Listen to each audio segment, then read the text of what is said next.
Hi, my name is Uday Sharma, and I'll be presenting the case 7-2, Solution Networks Inc. The overview. This case involves Sarah Young, the controller of Solutions Network Inc., and Paul Henley, the CFO of the same firm. At the end of 2018, there was a transaction that wouldn't have all of its shipping finalized until the beginning of 2019. By potentially postponing that, which is what Sarah wants to do, postpone the revenue from until 2019, they would lose out about $1 million of revenue for 2018, which would make them miss their target goals and such for that year and miss a threshold for bonuses for the higher ranking officials in that firm. Paul Henley would like to recognize it in 2018. So they meet those goals and hit that threshold, but Sarah wants to postpone it as it would be more compliant with regulations, be more ethically correct thing to do. Now I'm going to talk about the 6 questions given in the GVV case. Question 1. What are the main arguments Sarah is trying to counter? That is, what are the reasons and rationalizations she needed to address in deciding how to handle the meeting with Paul Henley? Paul and Sarah discussed it on Friday that couldn't come to a reasonable conclusion, so they decided to come back on a Monday and after the weekend and discuss again. The main argument that she needs to counter really or that of the target goals and increased net income and increased revenue and those potential bonuses. That's really the only thing that Paul's writing on to try back up his arguments here and what needs to be handled in this case. Question 2. What is at stake for the key parties in this case? What are Sarah's ethical obligations to them?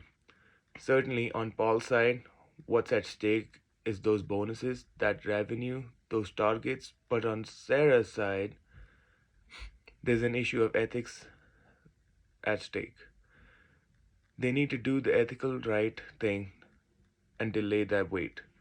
They don't know what's going to happen, and with transactions, many things can happen. That's why the regulations are in place to where they need to postpone that to ensure it's going to decrease those numbers a little bit of 2018, but ultimately will be a better option for the company. It's ethically right thing to do. Our ethical obligations are to make sure that the firm is representing itself in the best way it can by following those ethical standards. Question 3. Should Sarah's decision on revenue recognition in 2017 influence how she handles the DSS transaction? And explain. In 2017, there was a similar situation. A transaction happened towards the end of 2017, and they actually ended up recognizing it in that year, even though it hadn't been finalized, got finalized in 2018, but the audit had been postponed by 30 days, which meant that in that time frame, they're able to finalize that it worked out just fine and that it was okay, and they didn't actually catch any troubles. Any of that, even though they probably should have done it the other way and postponed that. Therefore, I don't believe that that should influence them in any way. But by letting it influence sets of precedents, that's what they're going to keep doing and not following the ethical right thing to do. Both the transactions are completely different from each other and hence need to be handled differently with different ethical viewpoints. Question 4. Should Sarah follow Shannon's advice? What if she does and Paul Henley does not back off? What additional levers can she use to strengthen her position? Shannon recommended her to stick to her ethical rights and also to try and convince Paul that doesn't that's the right thing to do to postpone that.